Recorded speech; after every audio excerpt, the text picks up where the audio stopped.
아니 지금까지 나는 과태료를 잘 내왔는데 무슨 소리지? 이렇게 생각하시는 분들 있으실 겁니다.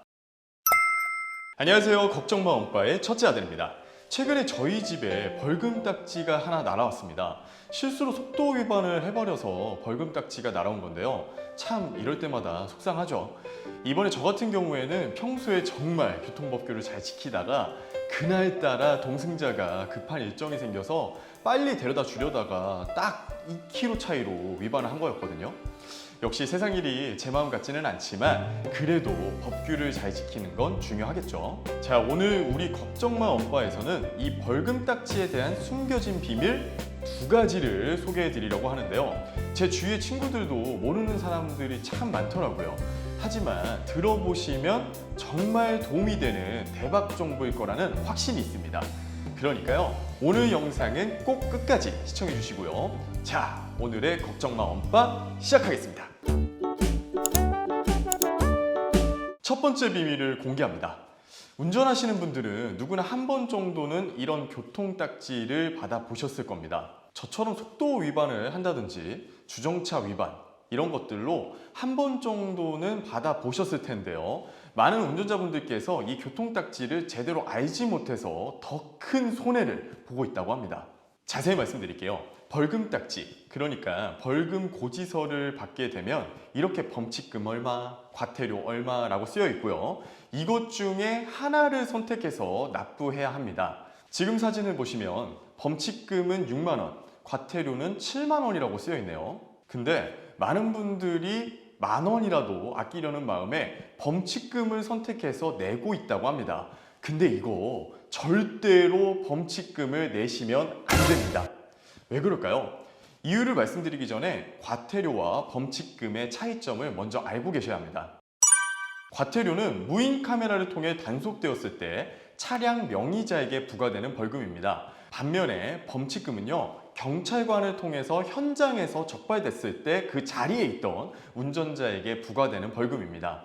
그래서 과태료는 차량 명의자에게 부과된다고 했잖아요. 이 말인 즉슨 카메라에 번호판만 찍히니까 운전자가 누군지 모르기 때문에 차량 번호판 기준으로 고지서가 발급되는 거라 벌점이 부과되지 않습니다.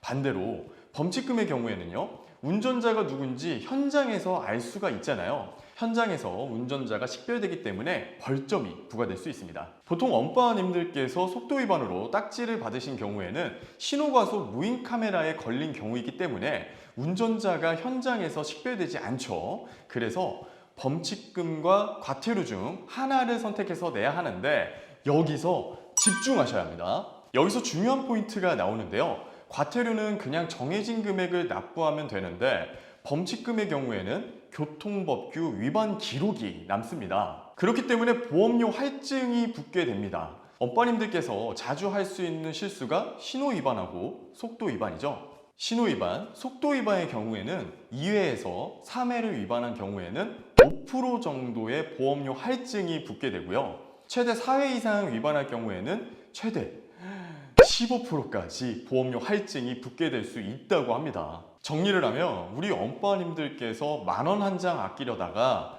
나중에 보험료 할증으로 인해서 크게 손해보실 수 있다는 겁니다. 그래서 이번 영상의 첫 번째 비밀은 과태료와 범칙금 중 하나를 선택할 수 있다면 무조건 과태료로 납부해라 입니다. 명심해 주세요. 자, 두 번째 비밀도 이어서 공개합니다. 두 번째 비밀은 바로 과태료 이거 다 낼 필요 없다, 안 내는 방법이 있다입니다. 아니 지금까지 나는 과태료를 잘 내왔는데 무슨 소리지? 이렇게 생각하시는 분들 있으실 겁니다. 이건 다들 아시는 내용이시면서 그냥 넘기시는 부분이었을 건데요. 과태료 내지 않는 방법 궁금하시죠? 정답은 바로 이의 신청에 대한 부분에 있었습니다. 에이, 이거 다 아는 건데 이거 모르는 사람이 누가 있어 라고 말씀하실 것 같은데요. 하지만 저를 포함한 많은 분들께서 간과하는 부분입니다. 이의 신청, 설마 이거 되겠어? 해서 묻지도 따지지도 않고 내라는 과태료 그동안 꼬박꼬박 성실히 내셨죠. 근데 세상이 그리 팍팍하지는 않더라고요. 다 방법이 있었습니다. 지금부터 이 방법을 공개해 드리겠습니다. 먼저 이의 신청이 뭔지 모르시는 분들도 있으실 테니까요. 짧게 말씀드리겠습니다. 자, 집에 벌금 딱지가 날아오죠. 그러면 위반 사항에 대한 합당한 사유가 있으면 60일 이내에 이의 신청을 할 수 있습니다. 이의 신청을 하게 되면 심의위원회 심의를 거쳐서 과태료를 부과할지 아니면 취소할지 결정이 되는데요. 이의 신청이 통과되려면 합당한 사유가 있어야 합니다. 사유는 총 6가지가 있는데요. 범죄 예방 진압이나 긴급한 사건 사고 조사를 위한 경우, 도로공사 또는 교통지도 단속을 위한 경우, 응급환자 수송 또는 치료를 위한 경우, 화재, 수해, 재해 등 군안 작업을 위한 경우, 장애인 복지법에 따른 장애인의 승하차를 돕는 경우. 자, 마지막이 가장 중요합니다. 그 밖에 부득이한 사유라고 인정할 만한 상당한 이유가 있는 경우까지 사유들이 이렇게 6가지로 규정되어 있습니다. 자, 제가 마지막으로 말씀드린 부득이한 사유라고 인정할 만한 상당한 이유, 이 부분을 주목해 주셔야 합니다. 이의 신청을 할 때 명백한 사유를 논리적으로 풀어내면 불필요한 과태료를 내지 않아도 된다는 겁니다. 이의 신청이 받아진 의견 진술서 사례를 한번 구경하시겠습니다. 다른 온라인 커뮤니티에서 한 회원님이 공유해 주신 내용인데요. 한번 읽어드리겠습니다. 주차장이 없는 주거단지에 이사를 위해서 정차하고 단속에 걸렸습니다. 구청에 문의해보니 20분까지는 미단속이라고 답변을 받았고 이삿짐을 옮기는데 20분이라는 시간은 크게 부족합니다.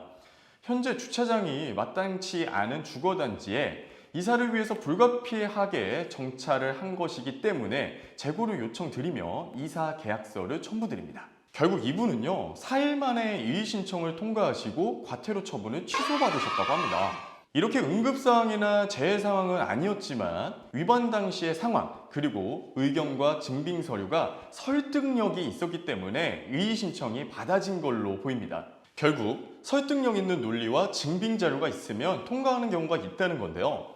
그렇다고 해서 아무 사유나 다 받아들여지는 건 아닙니다. 실제로 경기도 성남시의 경우에는요, 1390건의 이의 신청 중에서 단 120건만이 과태료 취소 처리가 되었다고 하네요. 그러니까 합당하다고 판단될 사유가 있을 때만 의견 진술서를 작성하셔서 제출하실 것을 추천해 드립니다. 그러면 이의 신청하는 방법을 한번 알아볼까요? 교통민원24 홈페이지에서 이의제기 진술서를 작성하시고 인터넷 사용이 어려우시다면 직접 관할구청이나 시청에 방문하셔서 직접 작성하고 제출하는 방법도 있으니까요. 편리한 방법으로 진행하시면 되겠습니다.